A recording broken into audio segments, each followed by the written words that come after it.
Good evening and welcome to the first home game for the UWE Bullets, your defending champions of the BUCS League. Trying to figure out the word in there. However, it doesn't matter what the wording is, it doesn't take away from the accomplishment that these UWE Bullets achieved last year, making it all the way to the top. This, like I said, this is your first game, UWE Bullets versus the UEA Pirates. Thank you to everybody that's joining us today. I'm sure there's people from all over the world, and we're looking very much forward to getting this game underway. As you can see, we're just getting ready for the coin toss. We've got the captains from both sides walking out to the middle. And while we're going out to the coin toss, let me introduce you to our first sponsor of the day, Matt Davis Leadership. Matt Davis is a leadership consultant, executive coach and speaker who works with leaders and leadership teams across a wide spectrum of industries, including finance, technology, recruitment and education. In addition to this, he's been involved with the British American football team since 2005. I deal with penalty enforcement. It's obvious. I'll just tell you what's been given against you. If there's a decision to be made, I'm going to ask you. You can look to your sidelines for help, but basically do it quickly because people are here to watch you play football, not me enforce penalties. Okay, I have a Sunbelt coin. Sunbelt is the heads. I know that because on the other side it says tails. So if it doesn't say tails, it doesn't say tails, it's going to be a head, okay? As Vid's team, you get to call. What would you like to call? What did he say? What did he say? What did he say? Oh, heads. He did say heads. You guessed it right. Well done. Here we go. And it is a tail. So Birmingham have won the options, sorry, UWE have won the options and are going to receive the ball. Which end do you want to kick from, guys? Come round next to me. You come round here, Black. UWE have won the toss and elected to receive the ball. Have a good game, gentlemen. All right, sorry for the interruption there. Just thought I'd let the referee take over and give an idea of what was going on in the field. So as you can hear from the head ref himself, it will be UWE to receive the opening kickoff.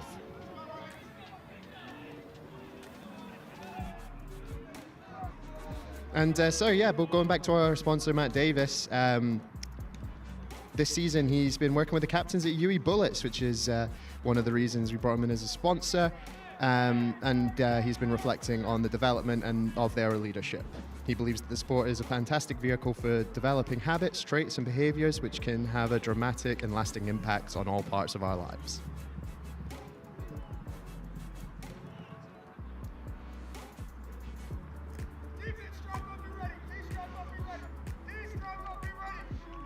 As we get ready for the opening kickoff, things are a lot calmer here than the last time we saw the UWE Bullets hit the field, which was the BUCS final at the end of last season against Nottingham in a fantastic match, a nail-biter that went down to the very end.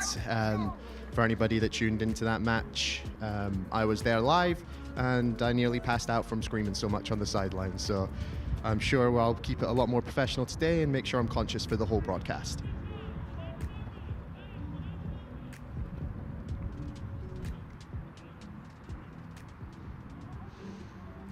And number 93 for the UEA Pirates, lining up ready for the opening kickoff as we get ready for the UWE Bullets home campaign.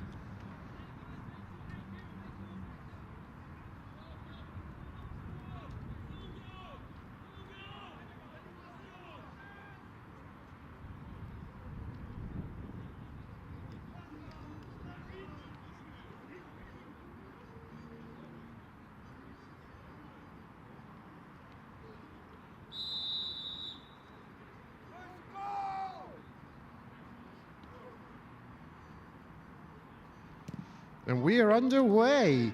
Looks like a unreturnable ball. UWE just gonna let that go into the back of the end zone. And we'll be starting from, I believe it'll be the 25.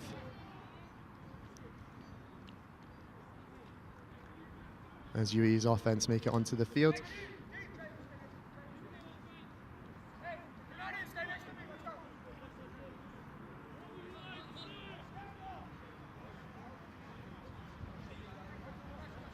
So speaking with some of the UWE coaches earlier in the day, they're very excited for this season. Obviously, things got off to a fantastic start with the W's under the belt already.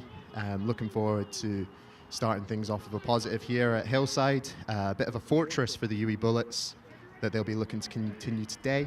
Slightly different team to last year, with obviously university ball players coming in and out. But, oh, fantastic move to start the game off here from number 10, making his way down the sideline.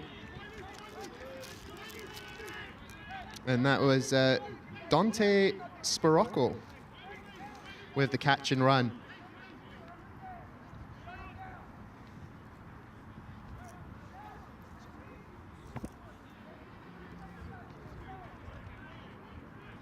And more than enough for the first down. And as that play finishes, I'm lucky to be joined by co-commentator Chris Green. He's made it here. He looks a bit red. He looks a bit flustered. Get here as fast as you could. I just flew over from Milton Keynes, mate, yeah. Straight Long down the motorway, yeah. I didn't even think, what a grab. Down the middle. Again, it's Dante over the middle. Doesn't look like I've missed much, Craig, so far. No, 12 seconds. Okay, so I did all right then. I got it just about time, yeah. Yeah, it was worth the speeding tickets you probably got coming down the motorway. Maybe. Hopefully none. Which we don't approve of, by the way. No, of course. Speeding's bad, guys. But what we do approve of is that 2 plays for the UWE Bullets and already well within striking distance. Yeah, for sure. I mean, this offense was very potent in their first game of the season against Cardiff. They won 90-0, so definitely high-powered. And a QB keeper there by Hamish. Yeah, looking like he's getting to the edge. Yeah, he just knocked out of bounds there. Good gain, though. Defense definitely fooled by that. QB just a bit nifty with his handiwork there. Yeah, the ball. The fake on the option was fantastic. Everybody bet on the running back having the ball, and why wouldn't you? You could see the quarterback keeping the ball right in his hip pocket there, just hiding it from the Pirates defenders. So we've got an empty set now for UWE. Hamish complete. That's Dante again on the catch, on the little hitch route. And it might only be the first game we're commentating on here, Chris, but I've got a feeling we're going to be saying Dante's name quite a lot just on this drive alone. Yeah, I think so. Played at Colorado. Was a linebacker by trade, I think, but transferred over to tight end now. But he's an absolute unit, just a machine. He's lost a lot of weight as well.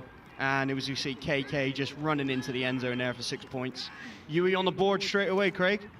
Yeah, and it took about the same amount of plays as I have fingers on my hand, which I'm hoping was 5, because otherwise people might be questioning some things about my personal life. But that's yeah, hopefully you're not a witch or nothing like that. No, nothing. No, we're past Halloween now, so we can go on. But yeah, great run down the middle. Offensive line doing a fantastic job of opening up the lanes for him there. Yeah, and as you know, you usually go for 2. They got heavy set in. KK's in at Wildcat QB. 3 big boys in the backfield, and he just waltzes in for 2 points. That just looked like ease on that drive there, Craig. Yeah, I mean, did you see it with the UWE offensive line? They develop some big boys, you know, they get a good drive. But what helped here is UEA, just a lot of people off the edge. You can see number 93, 22, both taking the outside. You see 76 and 35 from the other side. It really left the middle open for that 2-point conversion. But UWE up 8-0. Yeah, it was pretty automatic for UWE there, on the ground and through the air. No real falter, really, for their offense on that drive at all, really. No, everything looked calm, everything looked collected. What you wanted to see is, especially for the quarterback, you know, having a nice clean pocket to get those nice passes off down the middle of the field, and then the run in to punch it in at the end. And we've got a band joining us today, guys. I don't know if you can hear through the mic, but yeah, I didn't want to spoil the surprise. I was excited for the band to get going, and they can definitely hear it on the field. Yeah, giving us that kind of college football feel here. I don't think it's as quite as like a stadium like Alabama with their big band on the field, but listen, if you're trying to tell me there's a difference between Hillside Gardens and the 100,000 capacity of Tennessee, then you know I'll believe you. As we see UWE lining up for the kickoff here, we'll get a first chance look at the UWE defense in a second. A nice little kit, returnable but fumbled. Trying to get to the outside, good tackle from number 20 for the UWE Bullets. Which isn't on our team sheet, so we apologize for that. We can't tell you who made that tackle. Yeah, good tackle, form tackle. Little bit of a fumble by the returner there. Yeah, a little sloppy from the returner, just reaching out, not creating that, you know, basket for the ball to fall into, just reaching out a bit, trying to make something happen out of nothing. Yeah, so first look at the UE defense, and not a lot happening on the run there by the UE running back, number 18 for UEA. Should we just call them the Pirates and the Bullets? Pirates and the Bullets, so we don't get confused. Yeah. I think so. Probably makes sense. I was making a right mess before you showed up, so.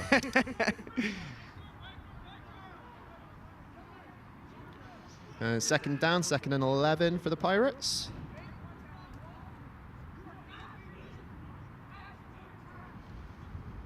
That right guard might have moved a bit early there, but no flag on the play.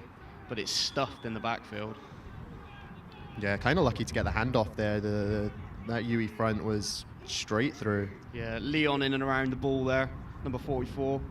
You'll see a lot of him today on the defense, smothering tackler. Always in and around the ball, that guy. And it's going to be 3rd and long for the Pirates offense. Yeah, expect the tight end to remain in cover, remain in pass protection, maybe the running back too, just to try and give number 6 here a bit more time. The pass play, and it's going to be incomplete. Yeah, looking for that quick screen.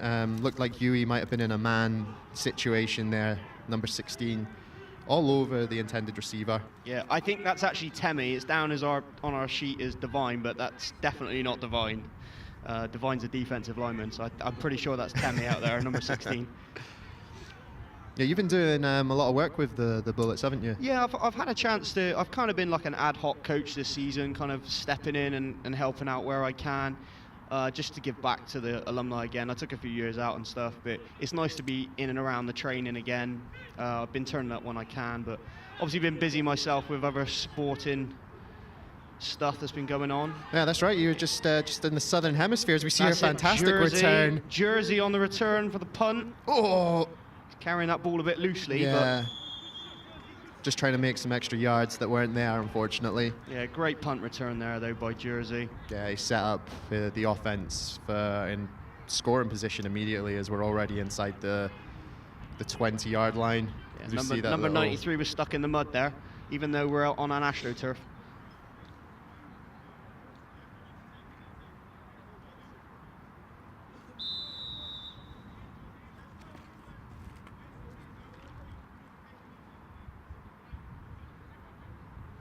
As we get our second chance to see the UE offense in the short field scenario.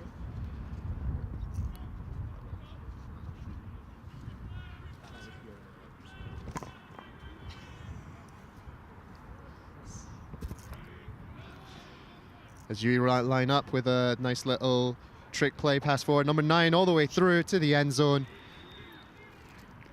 One play is all it took. And UE are in the end zone, and I believe that was Jamoy Stewart Sinclair.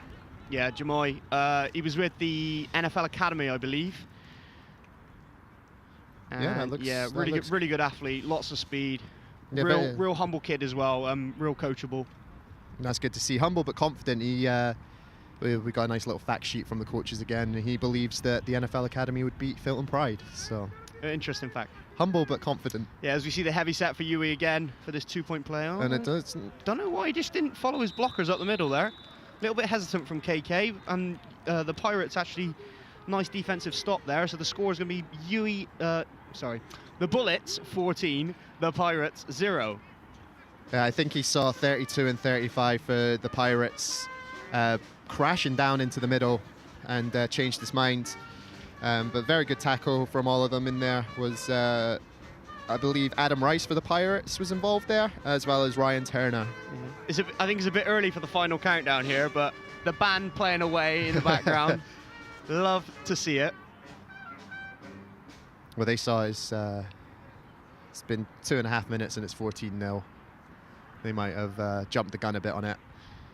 Yeah, I mean, So looking at the last game against Cardiff, UE put 90 points on the board, and as we know, it is a running clock in the second half when you get over 35 points. So the fact that they could put 90 points on the board it's an astonishing achievement, really. It just says a lot about how they're working as a unit on both sides of the ball, all three aspects of the ball, really. You know, that I wasn't at the game, but kept up to date with it. You know, there's some good turnovers from UE, quick scores, things of that nature. It's easy to put up a lot of points when you score quickly. Yeah, and I was speaking to Coach Frankie Pankhurst, and I've watched the film as well. I'm pretty sure they only had 26 offensive plays. As we see a nice little break in the middle from the Pirate special teams. Good patience from number 19 there, which I believe is Aaron Bird. As we see him take his time, just fumbles the kickoff a little bit there, but just finds a nice little seam. As you see the UE players in and around, and yeah, nice little tackle there from Donnell Lewis there on the tackle. Yeah, it looked like he was getting chased down, but that was a vital tackle to keep the Pirates in their own half. Yeah, this is a scary front here for the Bullets defense. Some real big guys up front. He makes it to the edge. Nice cut in the middle. Well, back to the middle, should I say. Yeah, this time Donnell couldn't make the tackle on defense. I believe the runner for the Pirates, Ali Mana, getting injured on the play. Hopefully he's okay. As we see him bounce to the outside, nice bring it run back to the inside, and oh. He needs to tuck that ball away though, Craig. You see the points, he's carrying it like a loaf of bread there. He needs to make sure those points are tucked away, because if the defenders see that now, they're going to be going for ball and ripping that ball out. Yeah, we're going to see some arms flying in at the same time. Kind of got caught at the highest point he could have there, making that jump cut back into the middle and just getting drilled. Yeah, a little bit of momentum here for the Pirates. It's second and medium, around about midfield. As the quarterback's looking to sidelines get the play, and it looks like we're going to have another run play. This one snuffed out. Yeah, stuffed in the backfield. Big number 90 on the tackle in the backfield. That is Michael Milan. And 91 and 90, yeah, coming through. 91 really stuffing the play there, forcing that bounce to the outside, and then, yeah, just the clear up for a tackle for a loss. And just like that, we're on third downs from going from second and manageable back to third and 10. It's amazing how much one play can really just make things more difficult for the offense here. Yeah, I mean, the Pirates are just staying behind the chains at the moment, and it's faltering their offense here. Another handoff. You see a nice little... It's only going to be a gain of about 2 yards. George Rhymes in there on the tackle. One of the people in there, number 4. Yeah, they did a really good job. As you see, we just see number 91 just absolutely blow up the guard there. That I think really affected everything that came afterwards in that play. I thought the guard was going into pass protection for a bit of a draw play, but I think he just got bullied on the snap. I don't think he fancied it, to be honest. And why would you? Look at the size of those defensive linemen. As we see our second punt, and oh. Nice punt. No, really good punt. Good height as we see a bit of a fumble. So you don't want a crackback block here. Don't want a penalty on a crackback block. No, we're seeing some good yardage considering, and he's still on his feet. Flag. He's coming back. And that is a shame. Yeah, great return. It was either a crackback block or a hold. There are 2 flags on the field. To be honest, I don't think I've ever seen a special teams touchdown without a penalty. Now, the ones that get scored, just bear with me. The ones that get scored, they just don't get called. As you see it all the time, there's always a flag, a non-call flag, like a block in the back or a hold that doesn't get called on a punt return or a kick return touchdown. Well, they say there's a penalty on every play. It's just whether it gets caught or not. Yeah, offensive linemen hold every play. Come on. As we see the referees discussing, we got Albert there in our white hat today, which is Keith Wickham. Yeah, Keith Wickham, very experienced referee.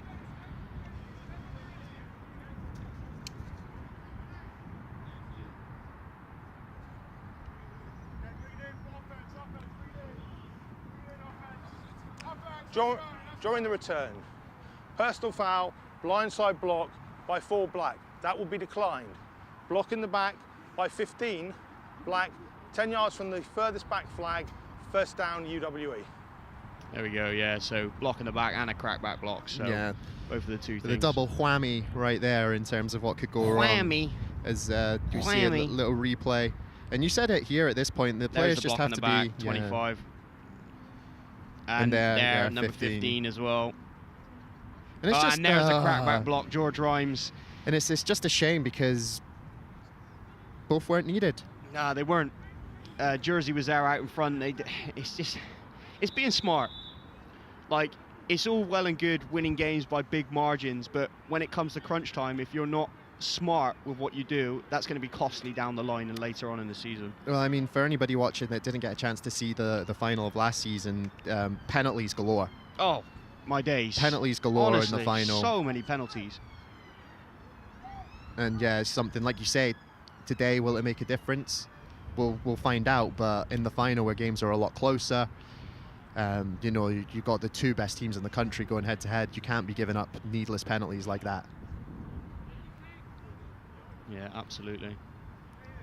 A little bit of a stall here, not sure what's going on. Waiting for the chains to get set.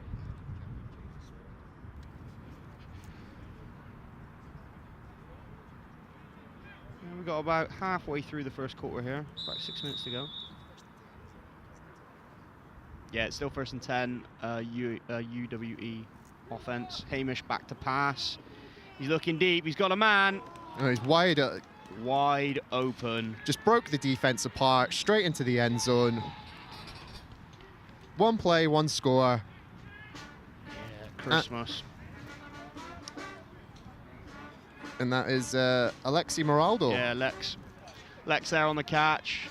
Nice for him to get involved in the game early.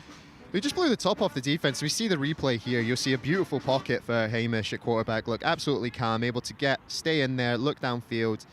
And as we can see, he's got beyond everybody there. So, I mean, hopefully the Pirates see that they probably need to try and keep somebody. You can't let anybody behind your final man. That was too easy for the Bullets offense. And as they're going for another 2-point conversion here in the Wildcat formation, nice cut back into the middle. It looks like he'll be into the end zone. Yeah, KK in there for the 2-point conversion. And it's going to bring our score to the Bullets 22, the Pirates 0. What have you been up to this off-season, Craig? Waiting for the season to start again, to be honest with you. No, you know, just keeping myself busy. You know how it is with the summer and things like that. Not personally playing myself. But we were just saying earlier before we got sidetracked by big plays, you've just come back from a pretty special athletic endeavour of your own. Yeah, pretty special for me. I mean, I don't really want to talk about it too much on here. All right, let's move on to the next play then. I'm going to talk about it anyway, why not? Yeah, just had a trip down under to Australia, New Zealand, played in the England men's netball, their first ever test match, and their first ever test match was on Sky Sports, which is it's surreal, is all I can say, you know? Yeah, it was really fun. I was aware of it from what you'd said in other group chats from yourself, but it was fun being in other group chats with ex-Bullets alum that were just like, oh my God, Greeter's on Sky Sports. Yeah, it was a lot of fun for all of us involved to see you do that. So congratulations. Yeah, man, and I appreciate you. Yeah. Welcome back. You managed to get yourself a good tan. I did. The jet lag is kicking my butt at the moment still. I'm waking up at like 2:45 a.m. like trying to get back to sleep. I'm like, what is going on? I've been using jet lag as an excuse for over 4 years, so you know. Don't think it lasts that long, but we go with it, yeah. As we see the Bullets kick off, a nice short kick, returnable again. Trying to get to the outside, still on his feet, number 85. Awkward tackle. Yeah, he's okay though. Do you know what? Usually the big hits like that are not the ones that cause injuries. It's the kind of drag down tackles that you see where people getting injured. Yeah, that was Luke Fisher. As you see him turn around, that it could have got a nasty injury there. It was how he folded under himself. Looked a bit nasty, but we saw him get up. Yeah, he just popped looked straight fine. back He was up, just love like, it. "What's up? Let's go." Next play, he's on the field, so you know. Yeah, obviously, we've been around it for a bit, and sometimes you see people go down like that. It makes you wince a little bit. So what are you hoping to see from the Pirates offense here to try and change things up a little bit? Now we're looking at their third or fourth drive here. I mean, they've had a bit of success, but what they need to do to be successful is they need to stay ahead of the chains. At the moment, they're getting one play for like 4, 5, 6 yards, but then they're just killing themselves on the next play. They're just inconsistent at the moment. They have some talent in that backfield, but they just need to get that consistency right. Yeah, I agree with you, and it's dependent on where that consistency is coming from. You know, we're seeing these handoffs, like say, to the running back's arms. We've got some talented players back there, but this UE front are just blowing things up immediately, making it incredibly difficult for the Pirates to get going. Yeah, that's 4 big burly boys there on the defensive line. Yeah, as you see, number 72 for the Bullets coming through with attack on number 4 as well. Yeah, George Ryan's number 4, and number 72 is Trey Brown. There we are, great play from the pair of them there. So yeah, maybe the Pirates should be looking at some more pitch plays, things of that nature, try and get the ball to the outside. I don't think that is Trey, you know. I think they've given us a dodgy roster. I did get told a couple of the numbers were wrong, but then didn't have a chance to find them out. So apologies to everybody involved when we get their name wrong. Yeah, the players need to be better. If they want to hear their names called out, they need to give us the right number. And again, another tackle in the backfield. Yeah, 90 and 91 are just living in the backfield for the Bullets at the moment. They're in the backfield more than the quarterback at the moment. And again, it comes down to we're saying they're lucky to get these handoffs off. The UE front just absolutely blowing the trenches up completely.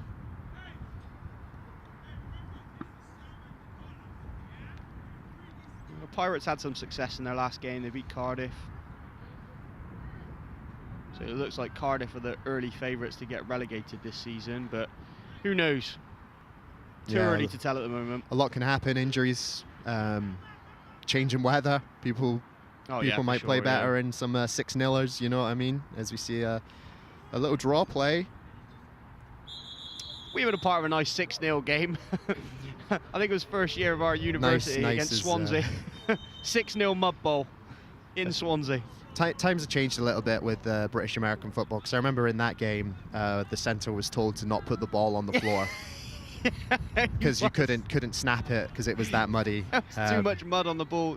Just the centre's there hovering with the ball hovering just in the air. Yeah, that was a thing that happened. As we see a nice little replay and nice little run. Good effort, and just number 90 for the Pirates there, just up a bit too high. Might have been able to hold the block just for that split second longer if he's able to get himself a little bit lower. Yeah. As it is, it's 4th and 20 with the Pirates punting. But straight away, that penetration from the defensive line, 3 defensive linemen in the backfield like that. As the punch straight over the heads, he's done well to kick it. He's done well to get that away. And if I'm UE, I stay away from that ball. I'm really impressed with that. That's a smart football play by the punter, because a lot of punters, when the snap goes over the head, they think, oh, I've got to run, I've got to run. Yeah. But you can still kick the ball. Yeah, You're behind the line of scrimmage. That's a great kick. As he's getting tackled, you know, the very good awareness from the player. Yeah, it's not the best outcome, but he did what he could. Well, it's better than a defensive touchdown. At least they're giving them a chance now to try and stop the UE offense on defense. Yeah, and it's going to be hard for the Pirates here. Yeah, UE working with a short field just outside the red zone here. 1st and 10 from about the 21, 22-yard line. Hamish back in the gun. He's going to hand it off to Abel. Abel, great cut. Miles of space. I mean, Abel is a fantastic running back. He's big size, but the boy has got speed. And it's his small little intricate cuts. As we'll see the replay here, watch him. 1 cut, 2 cut, 3 cuts, outside breakaway speed. Nobody's catching him. Just very patient running from him. But again, fantastic job from the UE. Sorry, just loving the band music playing. I'm loving this band. But yeah, no, very, very good work from the UE front 5 there. The offensive line to just create just a mass amount of space for him to run through. Yeah, heavy set. This time Jax Crawford in the backfield. Bit of a fumble on the snap. He's still going to make it work though. Bounce around, make 3 guys miss, and get the 2-point conversion. That's all Jax Crawford for you there. And that was all. There was, a bit of a fumble with the snap. Did a great job to get him back here, get the ball back, remaining calm, looking what was ahead of him, seeing the space, getting those feet up there on that tackle, and just getting out of the way of those arms. Yeah, Leon maybe have got away with a block in the back there. Yeah, it's close. You could see him put his hands up thinking, ah. But luckily, the refs. The one that gets, have you seen the video of the guy running with his hands up in the air and then blocks the guy? That one gets me every time. It's like, yeah, the intention's still there. Even though the arms are up in the air, you could tell he's still running right at the back of somebody. I didn't do it. It's still a flag, unfortunately. And what would you recommend for the Pirates defense? Is one of the things that you see in American football games is defenses adjusting to what the offense are putting out there. But unfortunately, with these quick drives that UE are having, these one-play scores, it's very difficult for the Pirates to even kind of pick up on what they should be focusing on. Yeah, it's a two-prong attack from UE. Their run game is excelling. Their pass game is ridiculous. Their defensive backs just need to make sure that they're deeper than the deepest guy, because at the moment they're just getting in behind them to stop those deep balls and try to force UE to go underneath with the passing game to see if they can rally and make tackles, maybe turn the ball over with a strip or something like that, just to see if they can get something different going. But at the moment, the receivers are just getting in behind the DBs. You'll see the replay on the kick return here. I think you got a bit of a... That was a great kick from the Bullets. That stopped dead, and we're not on that Swansea pitch from a decade ago. No, this is AstroTurf out here. Yeah, that was a fantastic kick. Great tackle, good coverage, making up for the yards gained earlier on, I think. Yeah, nice little bit of a crowd building up over here as well, as we come into the kind of final part of the first quarter, which is always good to see. Let's see some fireworks off in the distance. Game's not over yet. What's the fireworks going off for? Okay, UEA, offense back on the field. And again, going to that run. Oh, Leon. Leon's penetration, just the line of scrimmage. Someone needs to put a helmet on that guy. And this is what I was saying about maybe looking at pitches, because you can see the running back's got no choice but to bounce to the outside anyway. You see Leon, he's such a smart player there. He pressed his gap, didn't commit, slid off, made the tackle outside. Real smart football player, Leon, and a big hitter as well. Yeah, waited for the running back to make that decision, so he wasn't made a fool of for overcommitting. Really good play.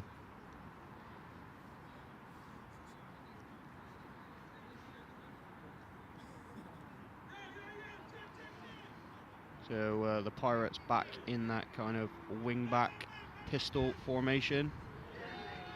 Oh, is that a strip? They're going for it. They're trying. They're hungry for that ball, that defense. They want to get on the scoreboard. Yeah, I mean, I can imagine they're just getting hungry. They're getting through so quickly, and this is the first time where the handoff, this is the closest they've got to interrupting the handoff. Yeah, it's that man, Leon Closley, again, in the backfield. And as you say, that was pretty much on the exchange there, so it could have been dangerous territory for the Pirates. Yeah, no chance to really get that off at all. That's why I'm thinking, they need some quicker plays. Yeah, maybe try a bubble screen or something, a quick hitter or a quick hitch underneath. Something, and I believe that's the end of the quarter. Yeah, looks like the end of the first quarter. This is the end of the first quarter. Yeah, our timing, remember, is unofficial on our screen, so slightly wrong there, but it's the end of the first quarter, and the Bullets are on 30 and the Pirates 0. Looking like a bit of a blowout early doors here, Craig. Yeah, it started off really strong for UE. Kind of what we were expecting to see. It's fun to see the boys get out there and really push, what they started to develop over the last few years as an organisation. We're seeing some of the same players as last year, so it's good for them to get back out in front of this home crowd. And the new players just showing, Hillside Gardens what they're about as well. Yeah, for sure. There's a few D1 athletes out there that played at a high level, and they're definitely showing their skill set today. And not only that, but bringing these guys over here just improves our guys. Oh, absolutely. Well. One of the things that was happening last year in these games that wouldn't have been shown on our cameras was at the end of games, players were taking aside players from the opposition. Yeah, we and, talked about it last year, didn't we? Yeah. and going through how to improve. You know, these players, there's things that seem simple to them that, you know, we're not learning over here, and the only way you develop is by getting players in. Yeah, that's it. As we got a free play by the Pirates offense there, someone jumped offside. I'm surprised he didn't blow that dead. I thought that might have been unabated. Yeah, it might have been. It all happened so quickly. Defense, 5 yards, remains third down. Yeah, it's one of them bang plays, isn't it? It's a split-second decision for the official, whether they feel that they've got a free pass to the quarterback or not. Yeah, I think if I was a referee in today's game, I'd probably blow the whistle. Just with how this UE front four have really started this game off.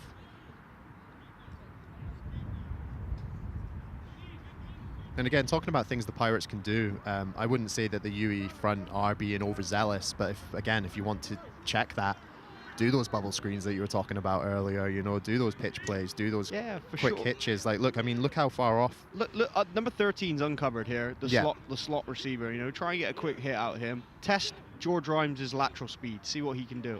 False start, running back.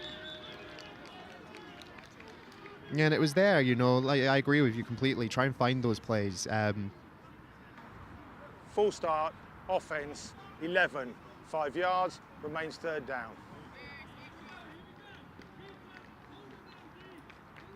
Yeah, maybe not now, but potentially we start to see the Pirates looking at everything as 4-down territory. Obviously, it's difficult when it's 3rd and 12 and goes to 4th and 12, but if they start getting things down to 4th and 3, even 4th and 5, 4th and 6, it might be worth them just opening up the playbook a little bit and seeing if it's worthwhile to just get those reps in more than anything else. Just see what works, see what doesn't.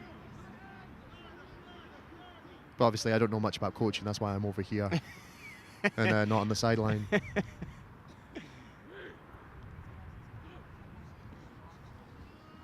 Another handoff. Yeah, nice very run. nice.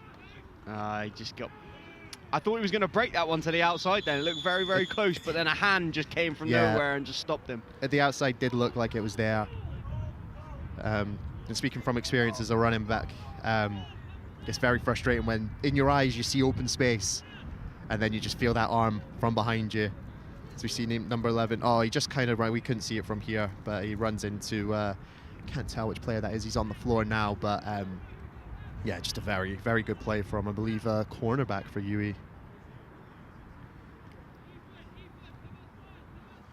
I'm breaking my own rules. I keep calling them UE. Yeah, I know. It's difficult though, isn't it? It's difficult. Does the Pirates get ready for another punt?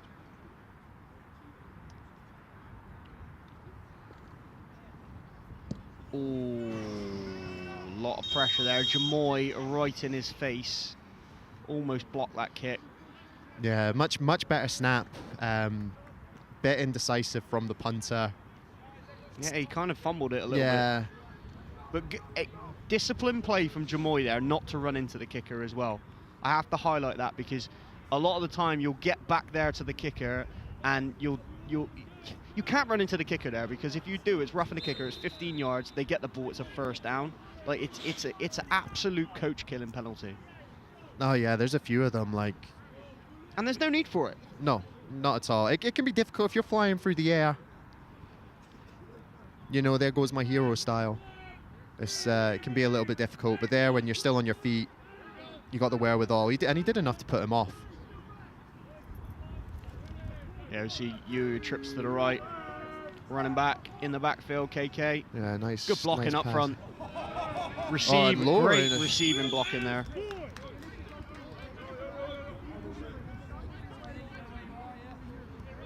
Yeah, and good work lowering the shoulder to get those extra yards at the end. Yeah, very quick progressions there from Hamish. Yeah, Ethan Fisher, number 15 there. He's got the wrong number on the sheet, but I know that's Ethan there. Some great blocking up front. Hamish steps back to pass, and it's a running back screen. KK's on his own. Yeah, and over the middle. That was so nice. Yeah. Really well set up play, that. As we get the signal for a touchdown, I wouldn't I mean, maybe you can help out. Maybe the rules are a little bit different with BUCS and Waffle and Baffa and everything like that. But obviously, it was a screen. But one of the offensive linemen just was way downfield. Yeah, if the pass is caught behind the line of scrimmage, the lineman can be downfield. Cool. Okay, cool. I was going to say, I thought that might have come back there because he was in the end zone too. Yeah, it's one of those loophole rules that the lineman can release downfield as long as the ball's caught behind the line. Very good. Oh my God. Very good discipline. Oh. And he's just powered his way into the end zone. I thought he was stopped. I thought he was stopped about 2 or 3 times there. Into the end zone.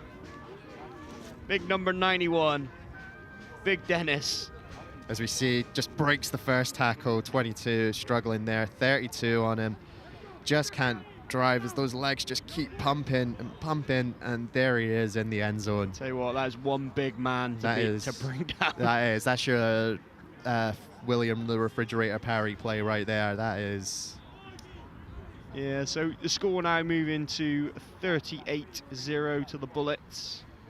He's going to be demanding more plays at running back now. That's, yeah. Coach, put me in. There he is there, big man, number 91 on the screen.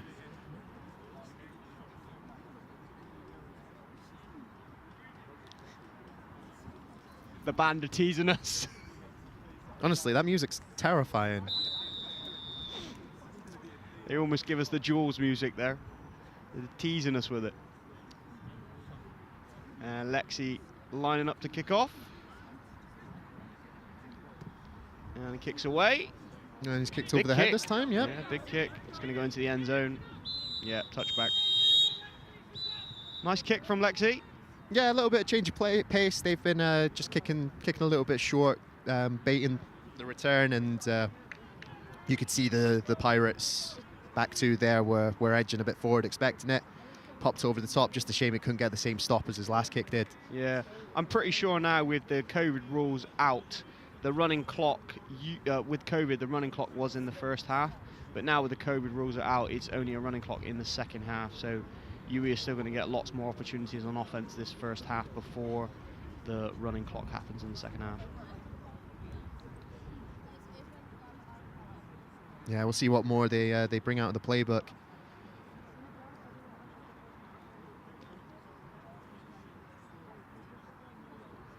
As the Pirates come out again, still looking for their first down of the day. But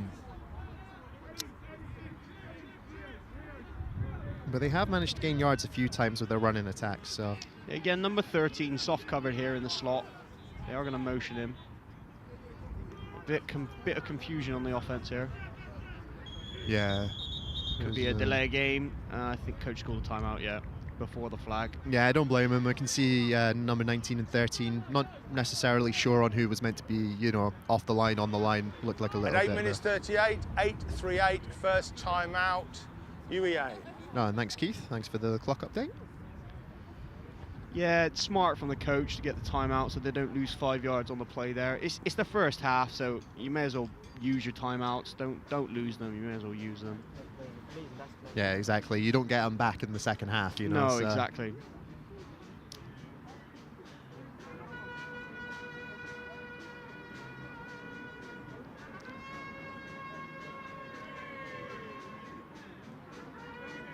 I'm loving this band. It's a great addition. I think it just makes me more jealous that I've got no musical ability whatsoever.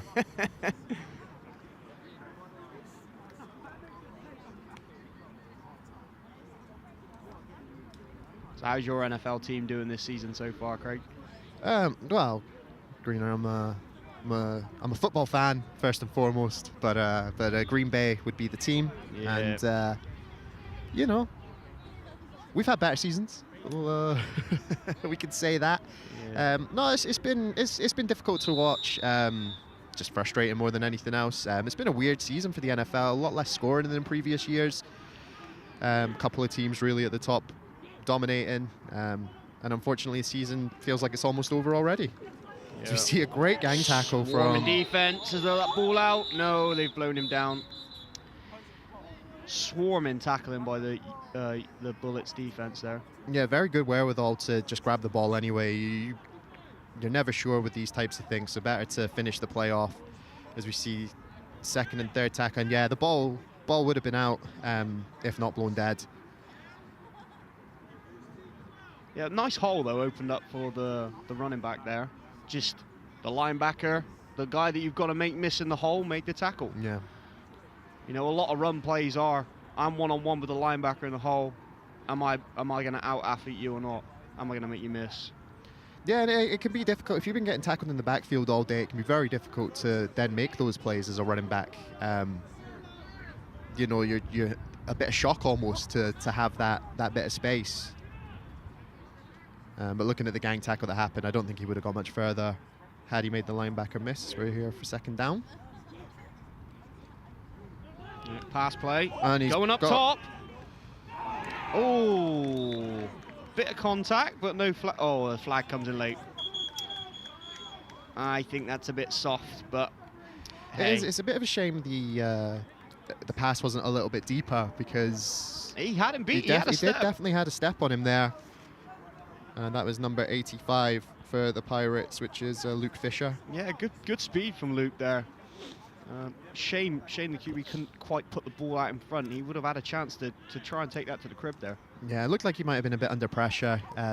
Maybe not throwing as planted as he would have liked. But we'll hear what this flag is about in a minute. Pass interference, defense 26, 15 yards, automatic first down. Yeah, it's unlucky, I think, on the call. I can see why he may have called it, but for me, I think it was a bang-bang play, 50-50. They're both going for the ball. Yeah, there's not much in it, a little bit of contact. Okay, maybe that leading arm. Yeah, he's climbing on him a bit. Yeah, he's climbing on him a bit. I can see why he's flagged it. And again, this isn't not just this game, but something you'll see across the sport is those underthrown balls will lead to pass interference calls. Yeah, if your receiver goes back to the ball, they have to have a passage to the ball. So the best thing to do as a receiver is go back to the ball, because 9 times out of 10, the DB is going to grab hold of you when you go back to try and fight for that ball, and you're probably going to end up with a pass interference call. It's a very physical sport. It's very natural to, as we see the QB keeper. Nice. Leon again, amongst others, on the tackle. Yeah, very good pursuit there. Nice run, though, on first down for the QB. He picked up about 4 yards there. It's going to be about 2nd and 6, 2nd and 7-ish.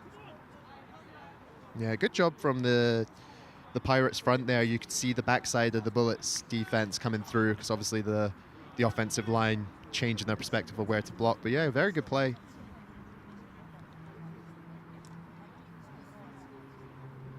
But yeah, as I was saying, very physical game. As a corner, you're used to, you know, those hand fights at the line of scrimmage, and then, you know, maybe a little bit down the field, not getting caught on. So as soon as the player comes back, it's very difficult to all of a sudden not react. It's always tough. It's one of the hardest things as a receiver as well, when you've got an underthrown ball to try and come back to kind of high point that ball. QB run again, but that's going nowhere this time. Again, Leon Closley on the tackle. Yeah, very good pursuit from the Bullets there. And 49 again in a mix. We don't have a name for number 49. Apologies for that.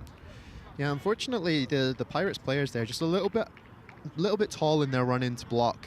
Looks like a couple of blocks could have been made there, a couple of key blocks. Just a step too slow, upright a bit too much. Just meant there was an easy pass by for the UE defenders there.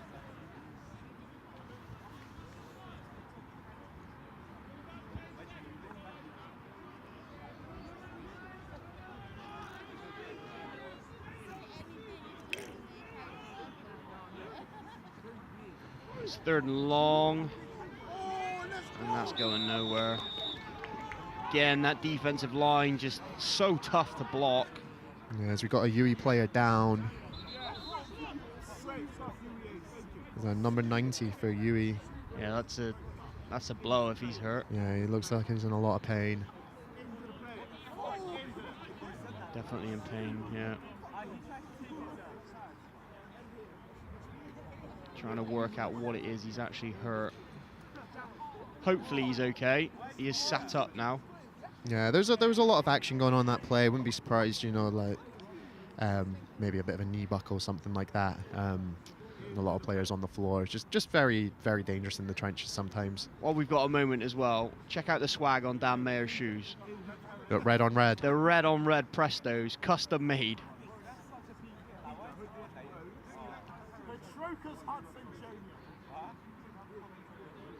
Can definitely see where he is in the evening.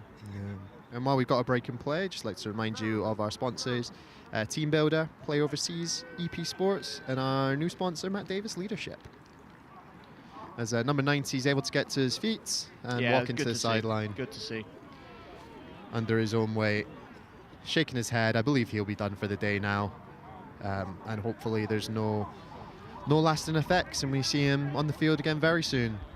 Yeah, it looks like the punt team coming out for the Pirates again. They've seen Yeah, it was a cut block. Yeah, cut block from number 65. Yeah, 65 for the Pirates. Just helmet to knee. Painful. Very painful. Jersey back deep to return again. He's had a little bit of trouble handling the ball, but when he's got the ball in his hands, he's been electric. And that's the thing. When you know you can make a play, you want to make a play. And I think that's what's led to some of the mishandling, because once the ball's been in his hand, it's been a lot of fun to watch.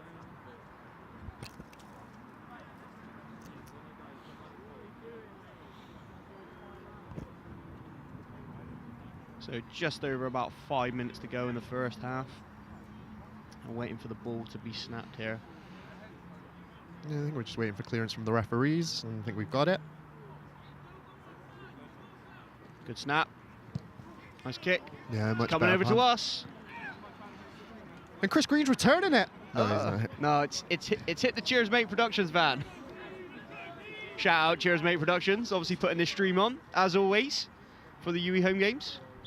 Yeah, it's a lot of fun working with them. They do a great job every game, and they do a lot more sports than just American football.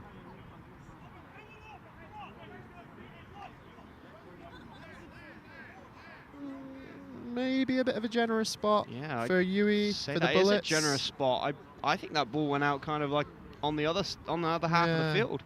It was about the 45-yard line on the other side of the field. So they've probably given UE at least about 11 yards of field there. Yeah, it's tough to say. Obviously, we're not on the line, so we can't see precisely. But yeah, a little bit generous. Yeah. So Hamish in the backfield with Abel there, and it's gonna be a pass play. Yeah, number 2 is going to be open. open. He just overthrew him. Nice coverage though by the Pirates defensive back. That time not letting the UE defender quite get in behind him. Yeah, you'll see it at the start here. We got one deep safety, just looking that way immediately. I don't know if he saw that in Hamish's eyes, but luckily he was over there ready to get there. Yeah, the corner was beat, but yeah, very good work from number 29 for the Pirates, which is Devin Darcy Flint. Yeah, Hamish there just signaling to Jersey it was his bad. Hamish back to pass again. Oh, great block by Abel in the backfield. Yeah, it was very well set up screen. Jack and he's going to be... Crawford is going to go all the way to pay dirt. Yeah, hearing a lot of whistles. I don't know if there's a flag. No, they're signaling the touchdown. Yeah, touchdown. I can't wait for the replay. You watch Abel's block on this replay. I think the defender loses his feet, goes up and down. As we see the replay here, Hamish in the backfield rolls left. There's Abel's block. Oh. Nice catch and run. It's all about the yak. Jack Crawford showing that speed. Yeah, Abel again laying the wood on someone else downfield as well.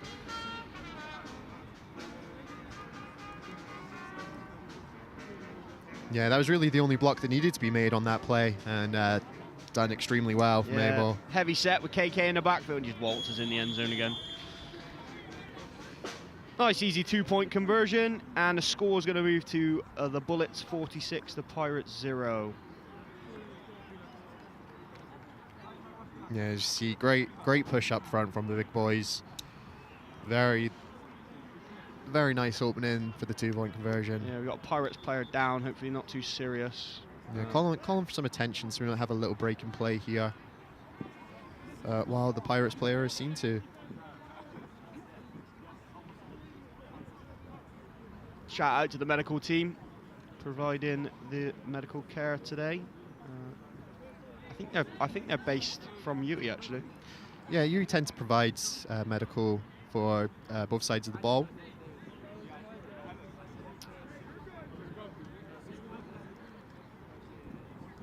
Hey guys, if you have any questions for us or anything about the team, please do get in touch and let us know. I will have a quick look at the stream during halftime and try and answer any questions that have been posted in the comment section. We can't see the comments live on the stream, but we'll try and answer them at kind of after halftime in the second half.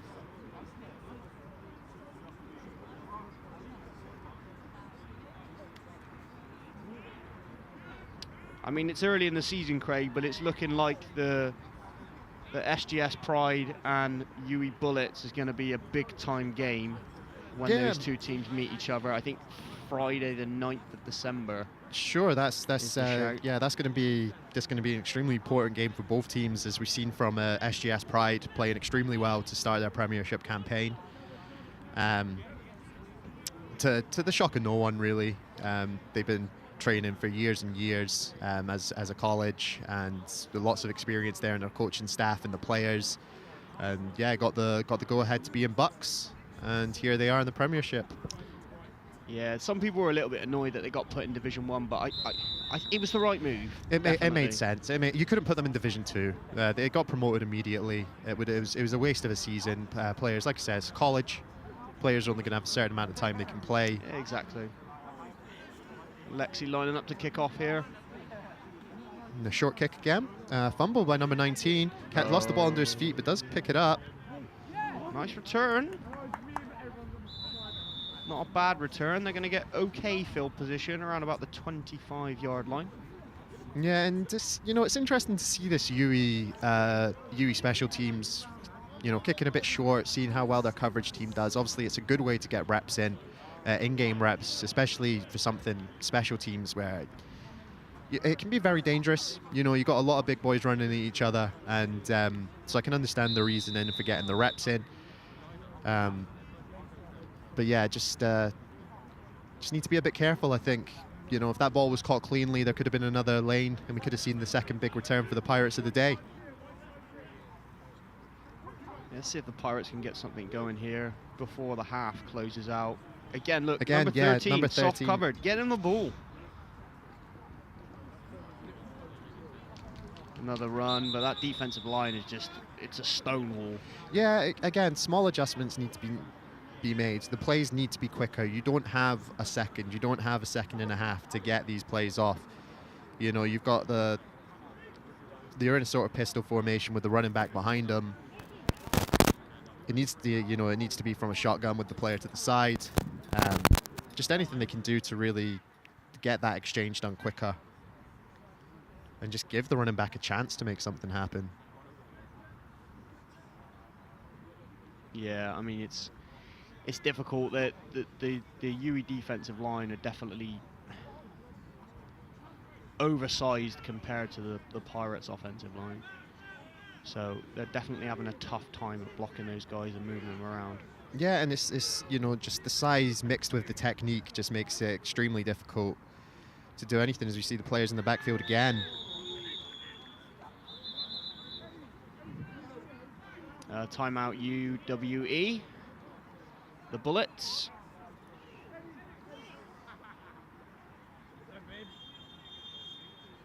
Obviously trying to save some time to try and get more points on the board before the half ends. Yeah, we'll get a time update from Keith. At 2 minutes and 2 seconds, 2:02, first timeout, UWE. Interesting to see how different our clock is to theirs. It's difficult to keep track. Sometimes the play will go out of bounds, and the refs might keep it running, whereas we think it's stopped. It's just very difficult to have that cohesion. Maybe this will get UWE to invest in a scoreboard. And, yeah. That definitely needs to be the next thing. They've got the cameras being installed, so they can film and watch film and get the stuff on huddle for like practices and stuff like that as well. But yeah, definitely a scoreboard. That would be the next thing for the ground.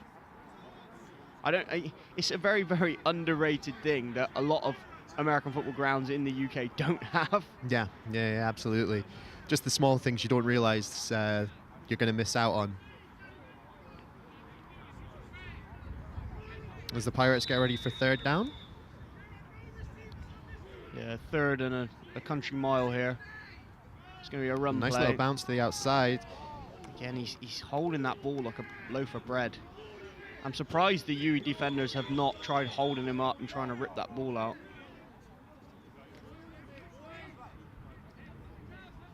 Gotta have those 5 points of contact, eh, Craig? Listen, I advocate for it, but he is trying his hardest. 1:58, 1:58. This is the 2-minute warning. 2 minutes at 1:58. So 2 minutes left in a half, and we're gonna see a punt from the Pirates here. Jersey back to return again. Let's see what he can do in the return game, or if they try and kick it out of bounds again to try and avoid him from getting some kind of electric return for the Bullets. Yeah, and it's, you know, this was sometimes it might not be their decision. You know, you've been causing a lot of pressure in these punt situations.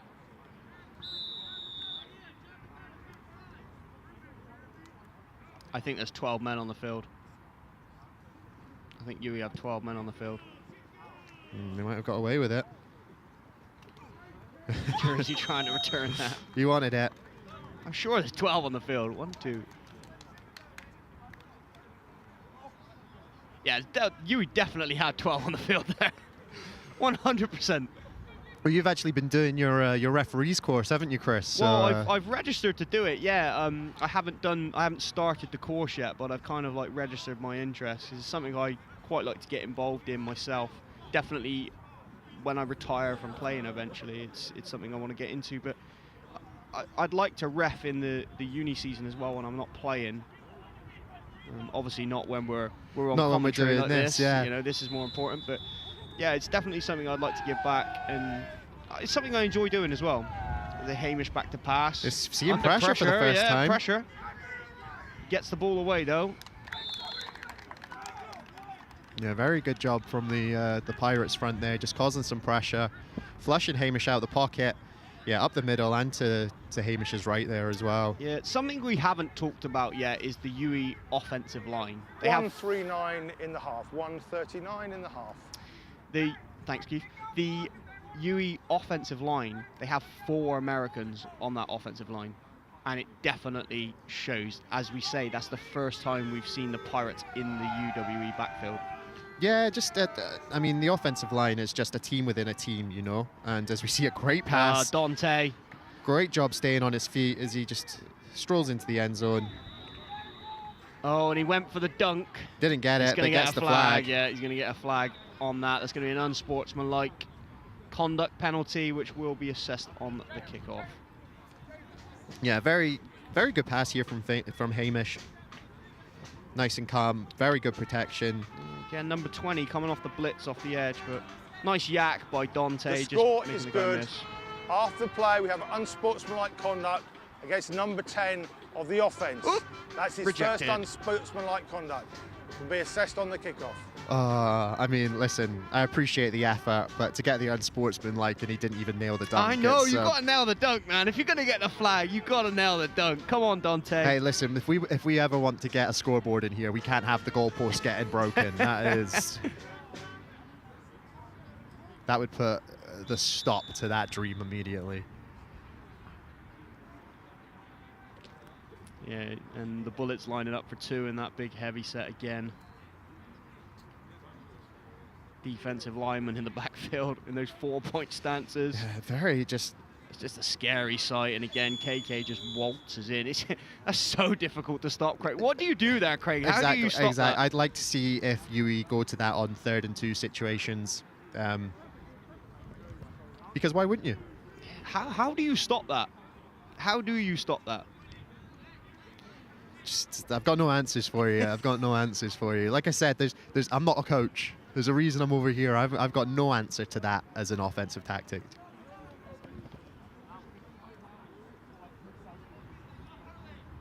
KK, the 2-point machine at the moment.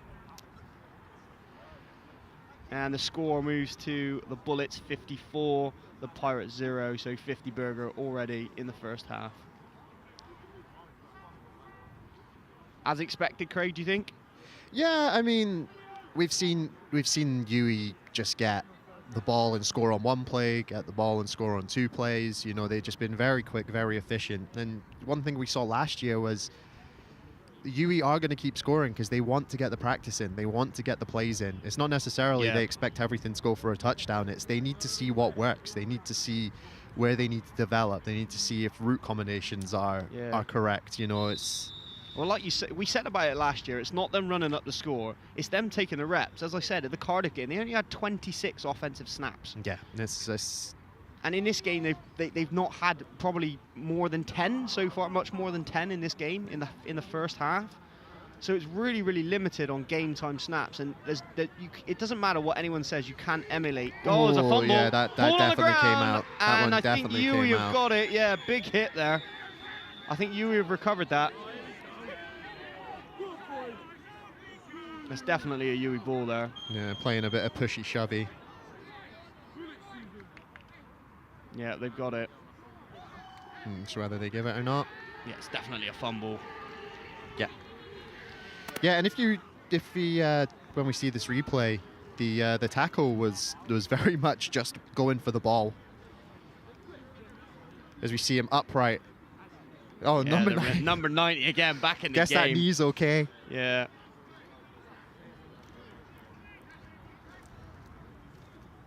Yeah, just immediately going for the ball. And these are the kind of things, again, like we were saying, when it comes down to practice and reps, if the game's tighter, he goes for a more form tackle. He gets that player down, he makes sure nothing big's given up. But, you know, this gives them a chance to try these things out. As we see pressure again. Yeah, good pressure. They sent 3 guys off the edge there, 2 from one side, 1 from the other, and Hamish didn't have any time at all. Yeah, couldn't even step up in the pocket there. Yeah, they sent more guys than what they could block. Very well timed blitz from number 22 there. And that happens sometimes. You've only got 5 offensive linemen. If they send more than what you can block, it's the QB's job to get that ball out. There is a flag on the field. He might get him for grounding here. Yeah, I don't think it made it past the line of scrimmage. Yeah, and there was no receiver in the Although vicinity. the quarterback was out of the pocket, the ball did not get back to the line of scrimmage. Therefore, it's intentional grounding by number 12. It's a spot foul with loss of down. Second down. Maybe you should be a referee as well, Craig. Listen, good call on that one. You got that one there. It's much easier to see what's going on from here than it is on the field sometimes. And I'm sure there's more intricate penalties than 12 men on the field and intentional grounding. Oh, yeah, so, definitely. You know, but if those come up, we got it covered. Yeah, we got it. UE going back to the spread now instead of the empty. KK's released. Nice pass and catch. That's Ethan there. Yeah, look at the speed. The yards back and down. He's going all the way in. I tell you what, Ethan is a special player. I've seen this kid at practice, and I knew he was going to light it up this season. He is a special player. Someone doing push-ups on the ground there. I think Jersey trying to get a pump on there for the cameras. As we get to see a nice little replay of this, and yeah, just a fantastic pass to make a good 10 yards just through the air, and then just getting to the edge. And that speed, great blocking downfield, doing enough to get in the way. Yeah, Ethan Fischler, man. Remember that name. This kid is a baller.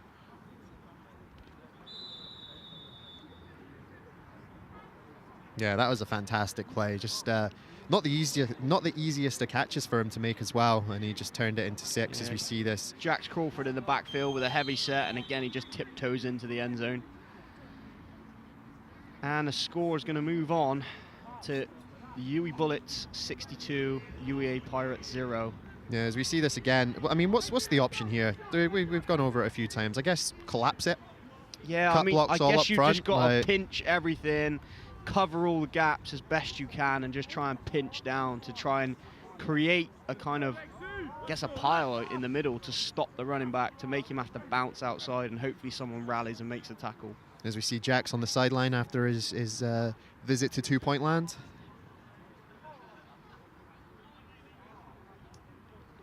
Yeah, nice to see Jax Crawford back this season. One of the Americans that UE had last season. He's doing another year here at UE. Played at Leicester this summer as well. for the Falcons. Oh, that's good. Good to see more aspects of the British game getting, getting that influence. Yeah, there was a few of the UE Americans that went up and played in Leicester. I think it was 3 of them. I think Sam Jenkins went up there as well, and his name escapes me at the centre. Is it Jake, the centre? Yeah. Yeah, he went up there as well. Jake Suggett. Jake Suggett, that's it, yeah. That's it. Well, the only reason I know that is a little fact about Jax is he misses his best friend, Jake Suggett. Ah, he misses his friend. I'm sure he's watching. Shout out, Jake, if you are watching. I hope you are. We'll get him in the alumni group chat as we see the kick from the UWE Bullets. Oh, bit of screaming and shouting going on there. Yeah, not sure what happened. I don't know what happened. Someone got excited. Hopefully we get a replay. I don't even think we caught it. Yeah, we did. I don't think we caught it. It was... Yeah, not sure what happened there. But maybe he's just excited that football's back at Hillside Garden. I know I am. Screaming and shouting. So let's see what the Pirates do here, if they take a knee just to go into the half or they try and get something going on offense. Yeah, UWE don't have the timeouts to kind of stop him here and try and get the ball back. Unless the Pirates really want to just try and push and see something, they can always take a knee on 2nd, 3rd down. See how this first play goes. Yeah, under a minute left to go in the half. Long huddle from the Pirates here.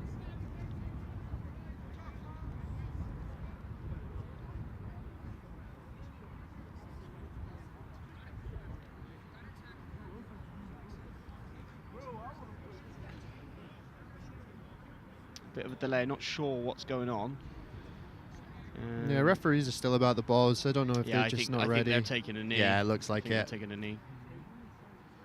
Yep. That was a great knee. Textbook. Just a bit of dramatic flair to finish the half. And I think the refs are just going to call the half there. Yeah, shout out to one of my favourite films, The Waterboy. And he takes a knee. All right, how'd you like my new offense? This is the end of the first half. Yep, and there we are. Yeah, so half-time here. The Bullets 62, the Pirates 0. Not a lot to talk about really for the Pirates. Some small successes by their running backs. There was one time where their receiver did get behind the DB, but the pass slightly underthrown, which could have put them on the scoreboard. Yeah, I mean, it's never ideal when, as an offense, your best play is a penalty, but it was a very good play from the wide receiver. Decent throw under duress from the quarterback. Hopefully they can find something to grow off of going into the second half. Yeah, as we see the UWE guys just trotting off. Go and have a cup of tea. Go and have a little break. Make sure you come back and join us. It's going to be a quicker second half with the running clock, but make sure you come back. You don't want to miss it. Absolutely.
Welcome back, guys. Hopefully you've had a nice refreshing break and ready to go for the second half.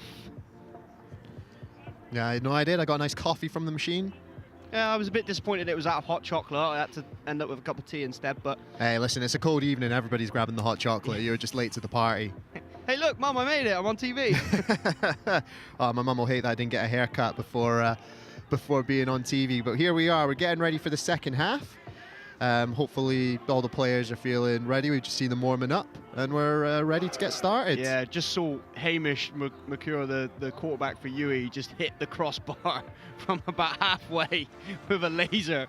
Yeah, we've seen some of his accuracy in the first half. We'll see it in the second half, and we got to see it at halftime too. So yeah, I had a little chat with offensive coordinator Frankie Pankhurst at the halftime. He actually thinks that the UWE offense have only have like 13 plays of offense, which again, what we alluded to earlier about the score running up is they don't have that many opportunities to get game reps. No, because they're just scoring so quickly. 13 plays is a drive.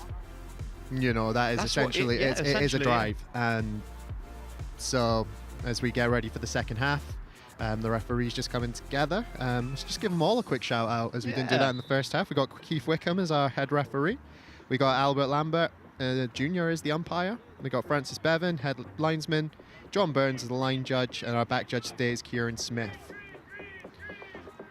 All today's officials are members of the British American Football Referees Association, BAFRA. For more information about becoming an American football referee, visit the BAFRA website at www.bafra.info. It's exactly what I did, Craig. It is, you got yourself registered. Yeah, as we see the Pirates kick return team trotting out to the field. Yep, and looking on our camera here, we're looking at some of the players. See Alex, media manager for UWE Bullets. Yeah, I had a nice little chat with the band as well at halftime. They're all UWE students. They're part of the UWE big band, but they call themselves the UWE pep band. So really appreciate you guys coming down today. Thank you very much for producing us a nice little atmosphere on the sideline, which is really, really good for the game. Yeah, it's making me a bit embarrassed about my musical knowledge because it's taken me about 10 seconds to figure out what the song is. I thought I was better than that, especially for like the YMCA. Yeah.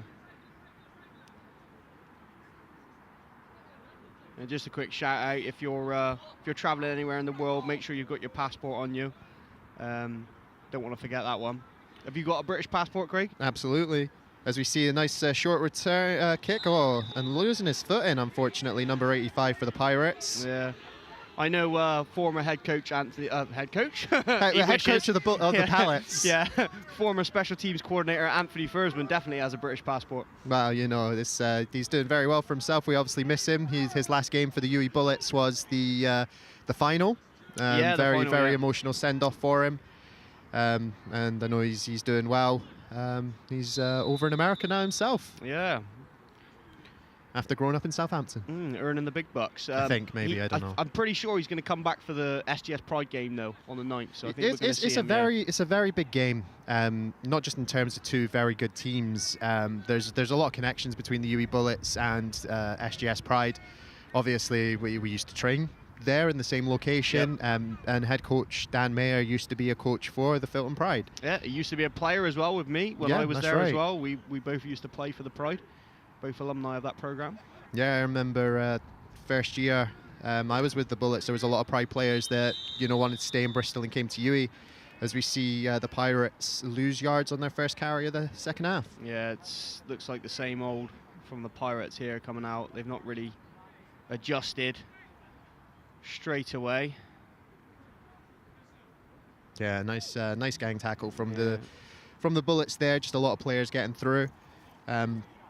A little bit disappointed to see the Pirates come straight to a handoff to start the second half. A few little personnel changes here on defense. You see Jersey, who's mainly been featured on the offense in the first half, is playing a bit of corner, and you've got Dante back there at safety as well, who's been playing tight end and receiver, and also Jax Crawford, who's been playing receiver, is at safety as well. So maybe they're looking to get these guys repped in up to game speed for when they do need them for some of the bigger games. Yeah, I mean, one thing with the Bullets this year is, again, speaking to the coaches earlier, is the depth might not necessarily be there, so getting these players some extra reps and positions they might not be fully comfortable with is could come in handy down the line. Yeah, not a bad pass there from the QB on the out route, just number 13 couldn't quite hang on to it.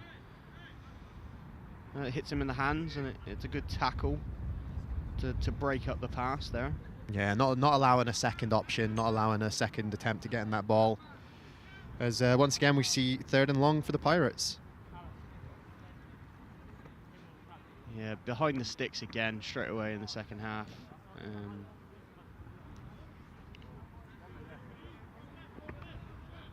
Kind of the same story as the first half, really.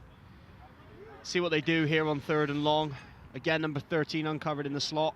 Yeah, I say just look for that quick out. Don't even make it a hitch. Just make it like a very, as we see, a QB keeper instead. Looking to try and get to the outside. Unfortunately, every lane he was looking for was completely stuffed. Yeah, the running back ended up with the ball in the end there. QB doing his best kind of acting impression. Oh yeah, he did. You should commentate on this game. You notice these things. I didn't see that. Right? Still, like, UE have got 4, 5, 6 guys in the backfield there. Yeah, as the Pirates get ready to punt. Yeah, and obviously the Bullets, they don't have a lot of time on offense now with the running clock here, as we're already almost under 8 minutes in the 3rd quarter. Yeah, it's going to be a very quick second half. Obviously, no point keeping the players out there risking injury for longer than needs be. As we see it, high punt. Unfortunately, doesn't get the distance and pick it up. Oh, referees blew that dead there. Yeah, it wasn't properly down by the Pirates. I think they got away with one there. So my love of special teams kicked in there. I wanted him to pick it up. Yeah, as soon as I saw that, grab that, go pick the ball up, go return it. I think we actually heard, I don't know if we would have heard it on the stream, but definitely Coach Mayer shouted the same thing. Yeah, he was screaming, pick it up, pick it up. Yeah, I love special teams plays, and that's a great one when you just catch them off guard with by not properly down in the ball as UE get ready for the first play of the second half. Yeah, trips right from UE. Nice pass to Ethan Fisher over the middle, and he's going to be tackled for a gain of about 9 yards. 2nd and 1. UE going quick here, changing the running back. They're going to go to an empty set. Yeah, nice little play, nice little quick pass into the middle of the field, just trying to break the 2 defenders on him, but a very good tackling from the Pirates as we get ready for 2nd and 1. Yeah, lined up, real quick to go. Nice quick pass. Dropped. Incomplete. Yeah, it's definitely a forward pass. It's only the 2nd incompletion of the game for Hamish McClure. Jersey probably would have liked to have had that one back. Yeah, just not enough zip on it.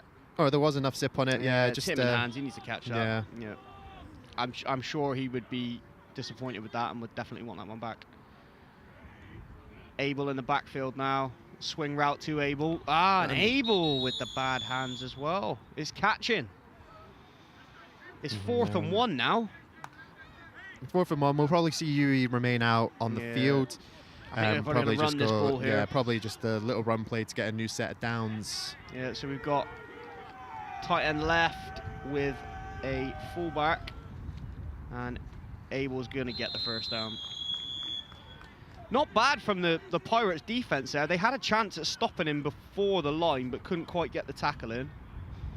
Yeah, obviously it's a big running back there. It's going to be difficult to get down, but yeah, you're right. You see number 83 again, just a bit too upright to really be effective, especially against these bigger guys.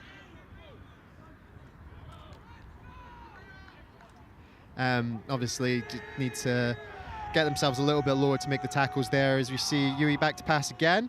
A nice little pass over the middle. Unfortunately, another drop. Yeah, and another drop. And these are the things that they need to practice right now to get these kind of hiccups out the way. Yeah, okay, the ball might not have been in the place where the receiver would have liked to have had it, but that's a catchable ball. Yeah, absolutely. Over the middle. And Hamish looked like he probably took a bit of a lick there as he was a bit late getting the pass off. A bit of a pump fake, waiting for his man to get open, fortunately. Hamish all the ball in at the line there, giving a signal to one of the receivers. And Jersey gets the hands on this one, on the quick slant route, for a game of about 4 or 5 yards. Gonna ring up third and medium. Yeah, as we see UE rushing to the line. Nice little catch. Nice little catch into traffic. Good strong hands there to maintain possession as UE go back for another pass. Again, Hamish so up quick. in the middle, using his legs this time, getting to the outside. Still on the outside, there he goes, staying and on. he's going to go in for the score.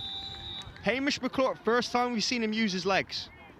And just goes to show that he can be dual threat when he needs to be.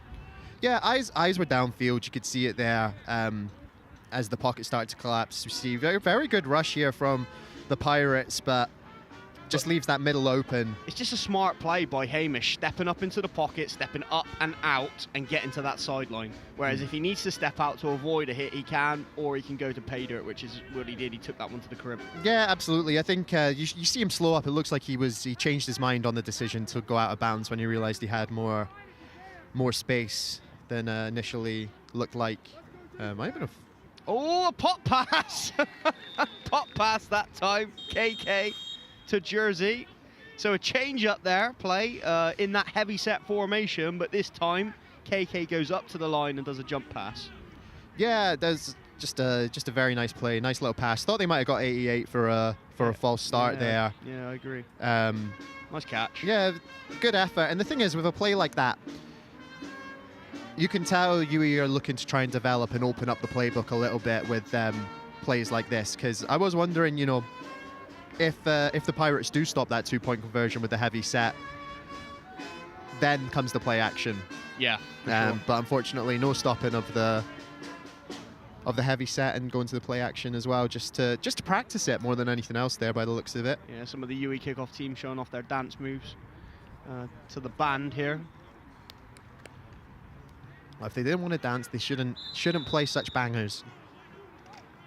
They Big are T. playing some bangers, aren't they?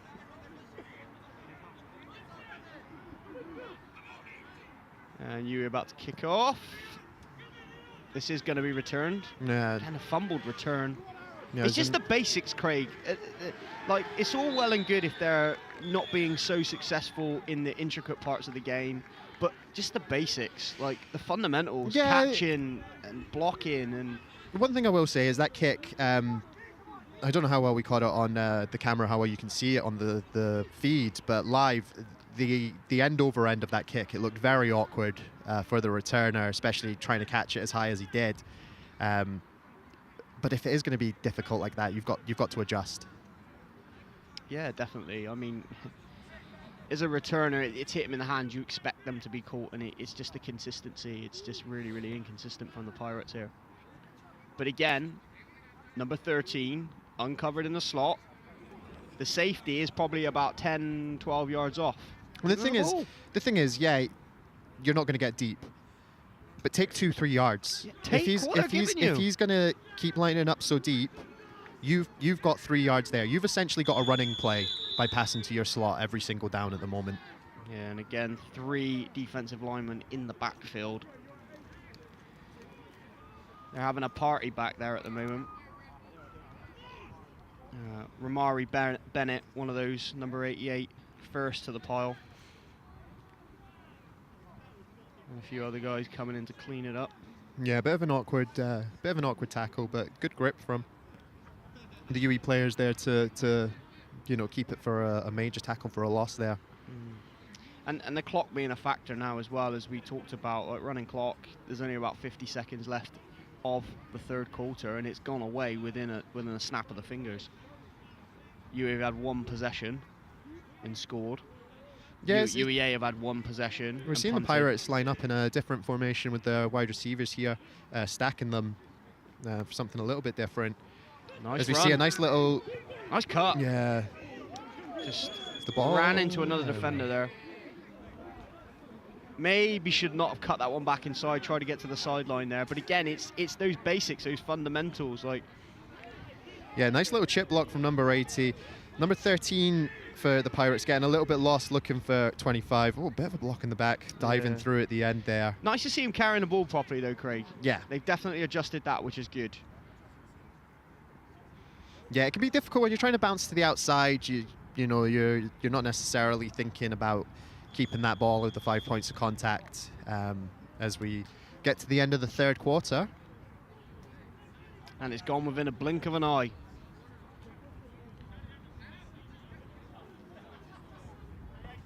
This is the end of the third quarter.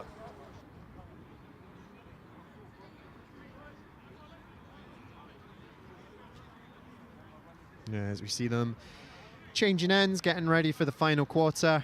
Not much football left to be played. Would like to see the Pirates make a bit of a run at something. There's some good foundations there, but yeah, a little bit of definitely going to have to go back to the drawing board looking at some of the film here.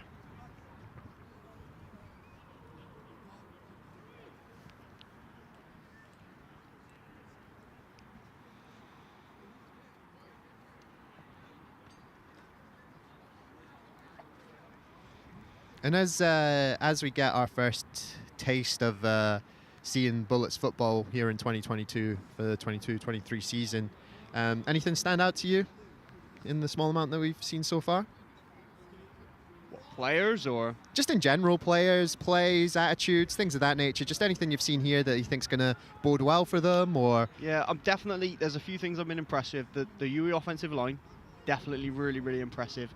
Hamish McClure, real high completion percentage, and my favorite receiver, Ethan Fisher, as well. He's been electric. Yeah, and showing that speed. Some big plays from him today. And then defensively, just that whole defensive line, they're a force to be reckoned with. Yeah, absolutely. We've not really had a chance to talk about the UE secondary at all, other than a penalty, essentially.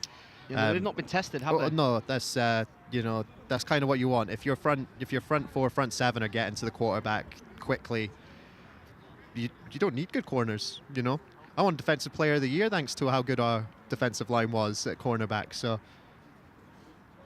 I know the value.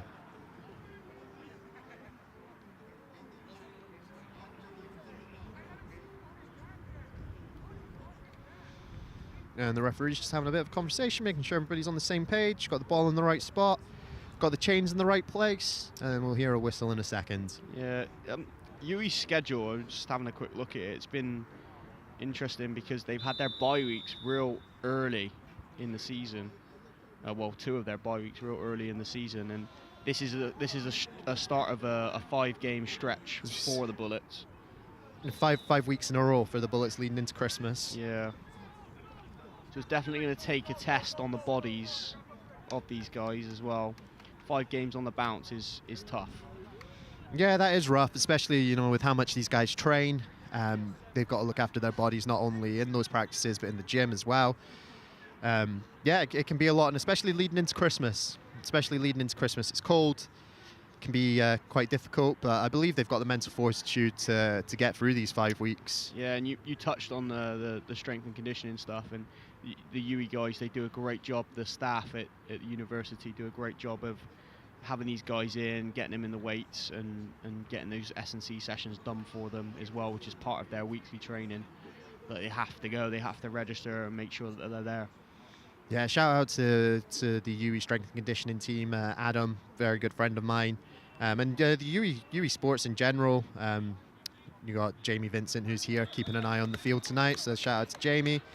And yeah, just shout out to everybody that puts in hard work. It's not just the Bullets that they work hard with. They work hard across all the sports that we've got here. Yeah, yeah, definitely. UE sports definitely on the rise. I know they're pretty handy at squash as well at the moment.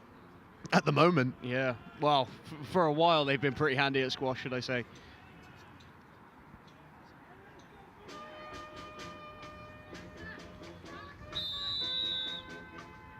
Obviously, trying to get those valuable BUCS points. Oh, lovely tackle from number 20 for the Pirates. Yeah, I think that was running back with Rob Osborne. That's his first carry of the day. Nice run, but yeah, very good hit. Yeah. Yeah, Jamie Coggins on the hit. Oh, it might not have been actually. Oh yeah, 59. 95. 95. 55. we're blind. That was Jax Crawford Jehu here. Diamond. See, Oh, Jax Crawford up the sideline. See you later. Touchdown, Jax Crawford. good balance on the sideline there. Stay in bounds and go the full distance of the field for Jax. And it's not just the runners. Look at the guys off the ball working to get blocks downfield, looking to get a piece of the guys. You don't see big plays breaking off without these offensive linemen and other players downfield. Look at that. KK on the block. Yeah, nice bounce to the outside. But look at the finish of this run. Look, KK's downfield again, trying to block this guy. Okay, he doesn't come. They both go on the floor. But again, they're working, getting downfield, trying to make something happen. Yeah, the play's not over just because you get, yards or the first down. You've got to keep driving. You've got to get yourself down there as quickly as you can. You never know what's going to happen in this game. No, you don't. We're going to hear from Keith potentially here. Don't know if there was a flag. At 9 minutes, we already have a timeout, UWE. Okay. 9 minutes. I like how he said we've already got had a timeout. Yeah. Keith's judging you, Coach Mayer, on that timeout. As you see the heavy set in for UE again, been very successful in this. See mainly run plays from this, apart from the one pop pass that we had on the last 2-point try. I wouldn't be mad if the Pirates just got done by that pop pass every time. I'd like to see them just commit to stopping that dive up the middle. Yeah, they have to. At 9 minutes, we also have a timeout for UEA. No already for the Pirates. Yeah, no already for them, already for the Pirates. One-way traffic there, Mr. Wickham. Yeah, we joke, but thank you very much for your time, Mr. Wickham, and the rest of the team coming out here on a Saturday night. Yeah, Saturday night. Where would you want to be? Where else would you want to be? I'm assuming that's rhetorical. Yeah, definitely. Were you just trying to figure out what rhetorical was there? No, I know what rhetorical means, Craig. Come on. I'm an educator, Craig. Come on. That's true. That's true. I'm not.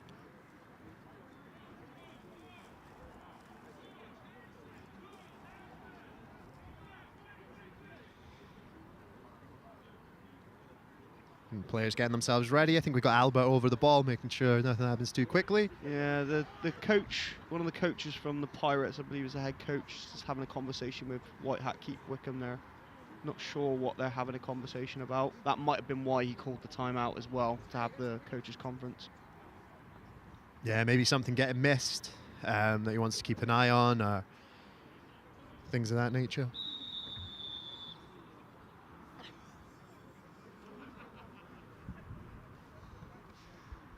And another 2-point successful attempt for KK. We should just call in the 2-point KK. Yeah, and with all that blocking, he's just seeing green. Yeah, I like the celebration at the end, the lineman rolling around. Look at the finish by 77. Yeah, play's not over, doing a great job there of continuing through until he hears that whistle. I think it was either Max or Eric there on the finish. I think it was Max on the finish on that block. Well, we've already shouted out the UE offensive line, but yeah, just another example of how seriously they take their job and how dominant they've been today. They do, and just watching them at training and how they train, it's just a different level. It's not something that we're used to seeing over here. Like watching them do their footwork stuff, and how intense that they do it. It's really, really good to watch. Yeah, and that'll be down. Yeah, sorry. Blowing him down, his knee sorry, down. Pirates. That was very close. I can understand the refs giving that immediately. I can also understand injury, I can also understand the frustration if his knee wasn't down. Let's take another look. See, we've got the benefit of replay. They don't. Yeah, Yeah, that's knee down. down. That's definitely down. Yeah, good call. The returner wasn't happy. No, his hands are up like he was Randy Marsh trying to start a fight. I'm sorry.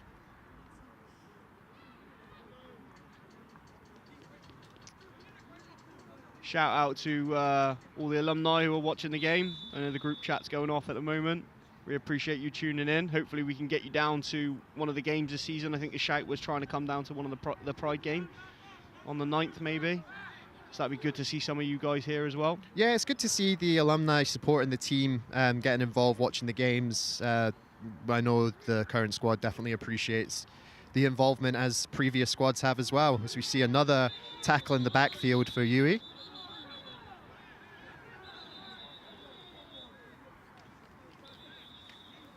Still lots of whistles going off. No fireworks this time though. No.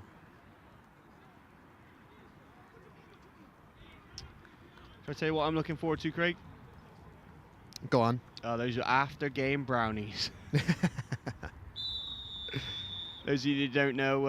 At 6:30, 6 minutes 30, that's the second time out, UWE.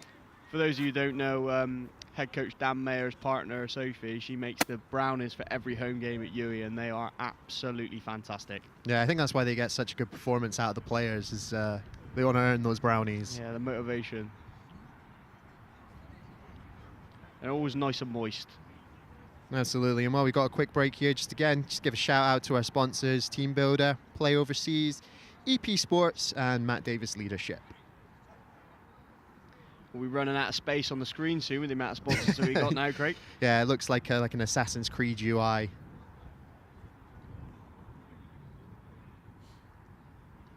So second time out of the half for UWE, obviously trying to save as much time as possible to get as much repetitions in as they can. Coach Dan Mayer doesn't look very... he's motionless on the sideline there. Not really showing any emotion at all. Yeah, he can be quite a quiet person when it comes to things like this, quiet reflection on the game, where they're at. He's probably also thinking, I should have wore trousers, it's far too cold for these shorts. You see big MH, Mike Harrison on the sideline as well, statistician. Absolute stand-up job he does. Oh yeah, he's been doing it for years, and I know every player that's come through UE has appreciated the work that goes into finding out all those types of things. Yeah, you know, players, we love stats, don't we? Only if they make us look good. So back to the action. Pirates back on offense. See a nice deep pass. Again, he did have his man. So we said earlier about the secondary not being tested. The 2 times that they have been tested, they have had an open receiver. Yeah, they have. They're this time not beaten deep, but the corner losing his foot in there. Unfortunately, just passed just out in front of number 13. Yeah, I mean, the safety is over the top, so it wouldn't have been a touchdown. You know, the safety is there to rally up and make the tackle after the catch, but just a little bit wayward on the pass by the quarterback. It was a nice looking spiral. At 5:55, 5:55, that's the third and final timeout, UWE. So definitely trying to save the time on this drive so that they do get at least right. one more possession before this game expires. Yeah, it looks that way. And for people that might not necessarily be up to date on American football, games can go on for a while, but you can see with running clock, the game's over in a flash.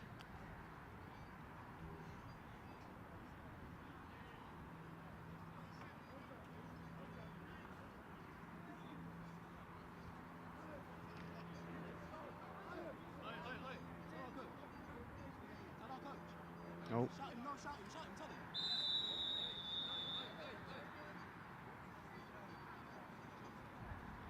And as we get ready for 3rd and 14 for the Pirates.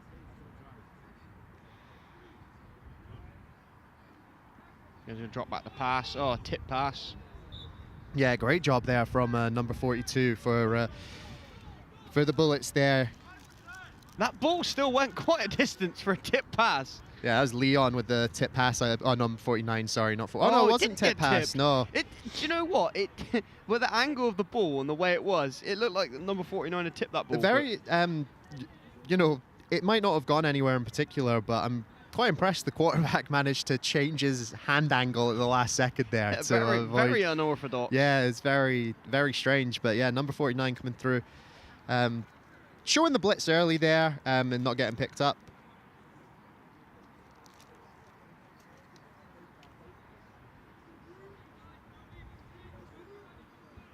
So about 5 minutes to go. Oh, excuse me. No, bedtime, is it? Snap over the head. That could be a Yeah, safe. that will be a safe. Oh, Oh, no, it's going to be a touchdown. Special teams touchdown. Ethan Fisher scoops it up. And it looks like the UE offense aren't going to get another opportunity to be on the field. I don't know if number 4 is injured or if that's a celebration. Oh, that's a celebration. Yeah, snap over the head. Just, yeah, high from the get-go. And the pressure just, oh, great tackle. Yeah, Dante, I think that was there hands right across the ball. Ethan Fisher just picks up the wall. We're clicking heels. The heel click, George We're clicking Grimes. heels. You ain't in Kansas anymore. Heavy set again. And KK in the backfield. Yeah, nice drive up the middle. Straight up the middle. In for 6, in for 2. And that's going to move our score. UWE Bullets 86, UEA Pirates 0. The Bullets have got a chance to amass the score that they had against Cardiff. They probably need to get a defensive touchdown because I don't think their offense is going to have enough time to possess the ball again with the way that the clock is running. No, and I can, you know, obviously UE are going to be extremely happy with a win here. The score is very good knowing that they can put up points when needed. But I know they're going to be very disappointed in not getting this final drive. There's plays there, reps that they're missing out on. But obviously happy to see the special teams score. Special teams can make or break games. Yeah, absolutely agree with you there, Craig. Special teams scores are game breakers because they're things that are unlikely to score on, and they're things that are unlikely to happen. Well, again, look back at the final of last season. Nottingham got an extremely large return that really changed the momentum of that game. It did. Nottingham were pretty much down and out, and then they returned that kickoff in the second half, and suddenly they were back in the game and renewed kind of momentum, and their tails were up. As we see the fumble on the return. Good work there from 85. Oh, the ball's out. Ball is out. Out of bounds. Though, is it? I believe, yeah. I think they're calling him down anyway. Not sure he was, but... Yeah, as we see this return, just the mishandling here on the kick, and you're right, you brought it up earlier, but it's little things like that that UEA are going to need to work on. Yeah, and just to keep you updated, another score from the BUCS Prem South today. Birmingham Lions played Cardiff Cobras at home, and they were victorious 20-0. Kind of a low-scoring game there, considering what kind of powerhouse Birmingham used to be. It doesn't seem that they've got that firepower this season. Yeah, I've not kept an eye on Birmingham's games so far this year. I know they lost to Pride. Yep. I know they lost to SGS. Yep. And there were some issues in some of the highlights I've seen in that game. But stuff that you expect a team like Birmingham to iron out. And at the end of the day, my time. This is the 2-minute warning. 2 minutes. 2 minutes. There we are. Thank you, Keith. 2-minute warning. Yeah. Then going back to Birmingham, you know, a win's a win. And if they're still going to be making mistakes or mental errors or not dominating in ways they expect, it's better to mess up like that and still get the win. Yeah, agreed.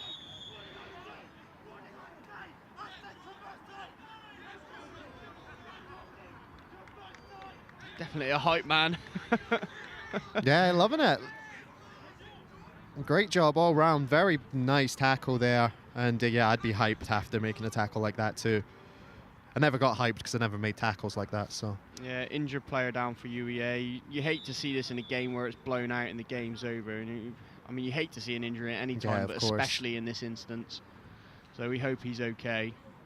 As we see the medic staff trotting onto the field. Yeah, great work from the UE medics again. Luckily, there's not been any serious injuries today, but they've done a very good job of being attentive and getting on the field when needs be and looking after everybody. Yeah, and the work that they do before the game that you don't see as well, with all the tape-ins of the players and getting them prepared and ready to play as well. Yeah, they work very closely with Adam on the strength and conditioning team, you know, to make sure injuries are properly taken care of and rehabbed and prehabbed and periodization. Just going to throw more words at you, I remember, from those days. Is that on your word calendar today, Craig? Yeah. No, it was indubitably today. As we look at a very shiny jacket in the background there. Yeah, very sparkly going on there. Sparkles. And the UEA Pirates player able to make his way to the sideline. Yeah, great to see. On his feet. So the UE defense back out there. The UE defense haven't had a score thus far. They're the only unit that haven't scored. I'm sure they'll take that personally. I think they will, yeah. So they should. I'm sure a defensive coordinator T will be happy with the shutout again, though. Oh, absolutely. I mean, defensive coordinator T's.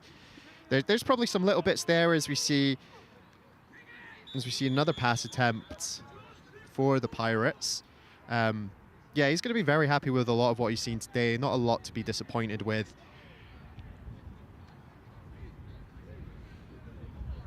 But again, ball in the air, hand on the back. Better coverage this time by the DBs. Better coverage, potential. You know, he did a good job of letting go of the jersey, but a more strict referee, more pivotal point of the game that could have been given as a PI.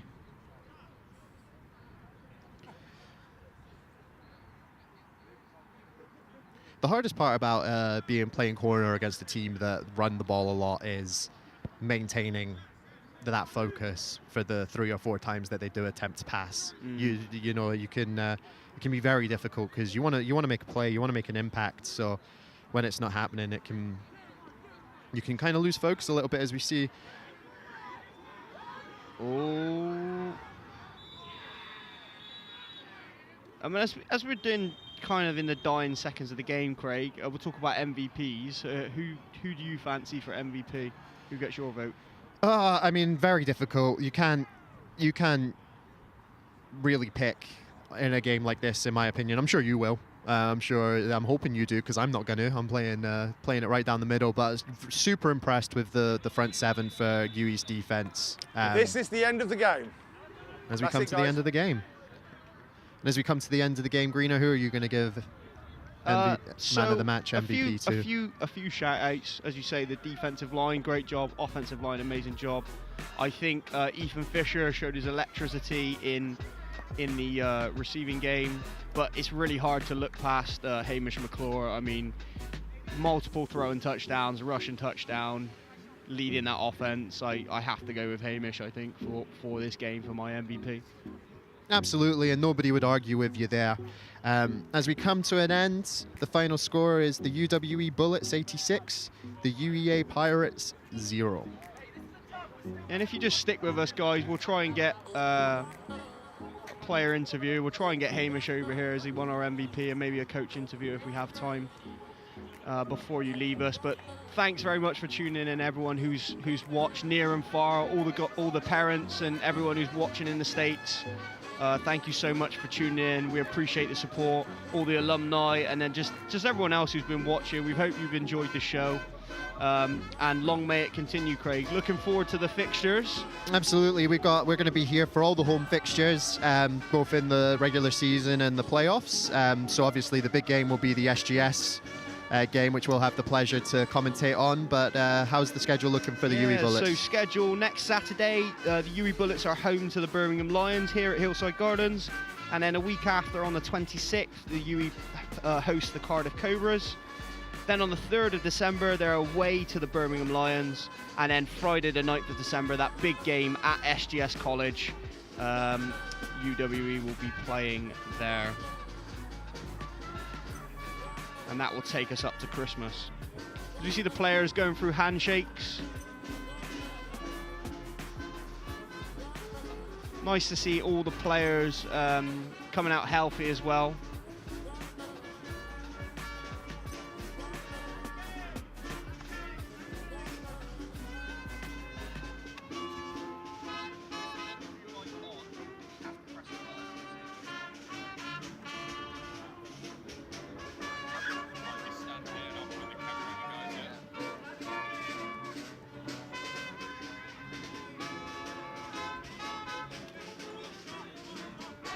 As we see the players coming over doing the YMCA to the band. Showing their support for the band coming out. As we get to see all the players behind us joining in with the bands. And again, we really do appreciate the band coming out tonight. It is a cold Saturday. They could have been anywhere in the world, and they're here with us, Greener. Yeah, they are. We'll try and grab Hamish over for an interview.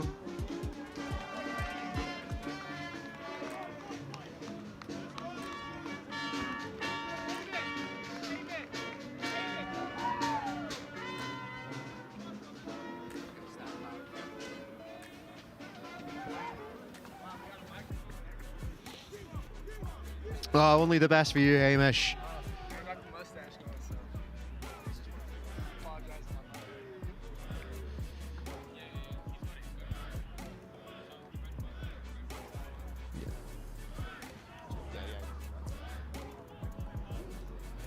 So, I'm joined by UWE starting quarterback Hamish McClure. Hamish, you've won our MVP for today. How do you feel the game went?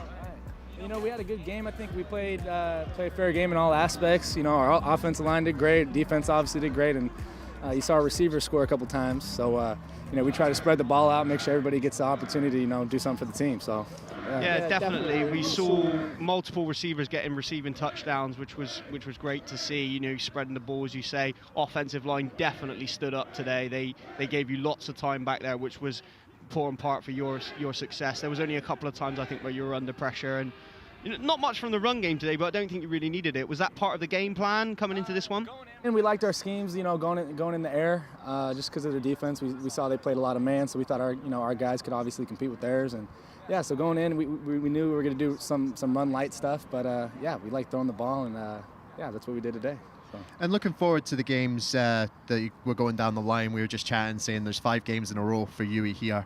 Anything you're going to be doing in preparation to make sure you're ready? Because obviously playing week in, week out, it can be, you know, no rest can be a bit concerning. No, you know, I come into every week, you know, expecting the best opponent, and you know, I never, you know, lighten up my workload. I come in, make sure the film's working, make sure, you know, we're doing everything we can to win each week. So. I think big thing for me is making sure our team's ready, making sure our receivers are ready, offensive line, and kind of just making sure we're fully prepared for whoever. So. That was good. I think one of the most impressive things that we saw you do was when you hit the crossbar at halftime. Oh yeah, no, we like having a little fun. You know, I do that every halftime pregame, try to hit that crossbar, and finally got it today. So. Yeah. We'll make sure we commentate on it next time. But we'll let you get on with the rest of the team, celebrate properly, and awesome. We'll see you again for the next home awesome. game. Yeah, appreciate you guys. Thanks for coming out. Yeah, thanks, Hamish. Congratulations on the MVP. All the best. So that was quarterback Hamish McClure of the UWE Bullets. Craig, any final thoughts?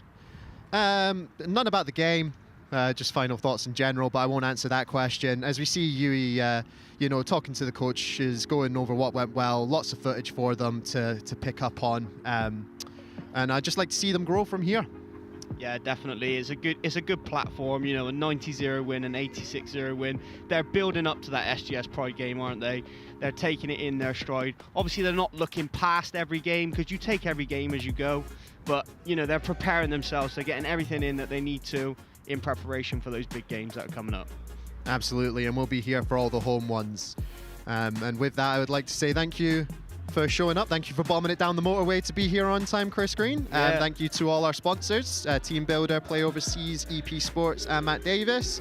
And thank you to CheersMate Productions for putting on the production, as they always do, in spectacular fashion. Yeah, fine show. Thanks all for tuning in, and we will see you next week. Have a very good evening. Cheers.